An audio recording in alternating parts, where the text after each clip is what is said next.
اعوذ باللہ من الشیطان الرجیم، بسم اللہ الرحمن الرحیم۔ بہت زیادہ بحث ان دنوں جاری ہے کہ جو دعا زہرا کا کیس ہوا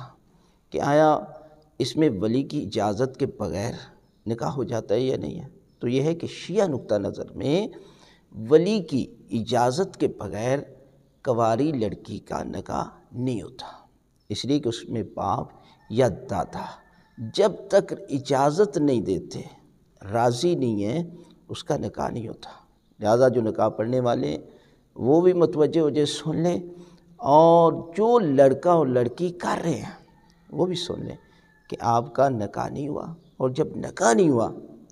تو پھر جو بھی آپ جو ہے وہ عمل کریں گے گناہگار ہوں گے، گناہ ہوگا، اور آنے والی نسل بھی جو ہے وہ حرام کی ہوگی۔ لہذا انسان کو شریعت مصطفیٰ کے مطابق عمل انجام دینا چاہیے، اس لیے کہ اس میں والدین کی رضامندی اور لڑکے اور لڑکی کی رضامندی کا ہونا بھی ضروری ہے، اس لیے کہ وہ عمل کہ جس کو اللہ کی ذات نے والدین کی اطاعت کا حکم ہر جگہ دیا ہے، اور یہاں بھی یہ حکم دیا ہے کہ لڑکی اپنے باپ اور دادا یعنی ولی کی اجازت کے بغیر اگر نکاح کرتی ہے تو یہ نکاح اس کا جائز نہیں ہے۔